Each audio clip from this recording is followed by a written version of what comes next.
ആകാശഗംഗ അന്ന് വലിയ ഹിറ്റായിട്ട് ഓടിയ പടമായിരുന്നു. എൻ്റെ ജീവിതത്തിൻ്റെ ഒരു വലിയ ചേഞ്ച് ആയിരുന്നത്. കാരണം ആകാശഗംഗ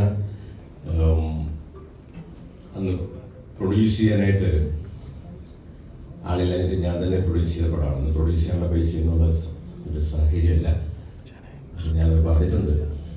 വീട് വെക്കാൻ ലോൺ അനുവദിച്ചിട്ടുണ്ടായിരുന്ന ലോണ് വൈഫ് അറിയാതെ വൈഫിൻ്റെ കൂടെ ഒപ്പിട്ടിട്ട് 40 ലക്ഷം രൂപ എടുത്ത് ആ മാനേജർ എന്നെ ഭയങ്കരമായിട്ട് സഹായിച്ചു. കാരണം അന്ന് ഇൻസ്റ്റാൾമെൻ്റ് ആയിട്ട് കിട്ടത്തുള്ളൂ വീട് വെക്കാനുള്ള ലോണൊക്കെ അല്ലേ. ഫൗണ്ടേഷൻ കഴിഞ്ഞിട്ട് അയാൾ എൻ്റെ ആഗ്രഹങ്ങൾ രൂപ പറഞ്ഞ് ഞാൻ തന്നായിരുന്നു. സസ്പെൻഷൻ വന്നാലും ഞാൻ നോക്കിക്കോളാം. അങ്ങനെ ഒരുമിച്ച് കാശ് തന്നു.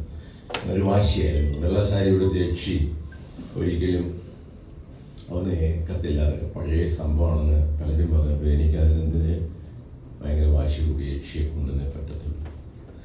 അങ്ങനെ അതിനകത്ത് ഈ പറഞ്ഞാൽ അന്നത്തെ സൂപ്പർ സ്റ്റാർസ് എന്ന് പറഞ്ഞാൽ ഇന്നത്തെ മമ്മൂട്ടി, മോഹൻലാലും, ജയറാമും, ദിലീപും ഒക്കെ ആയിരുന്നു. അവരാരും ഇതിനകത്തില്ലായിരുന്നു. പുതിയ പയ്യനാണ്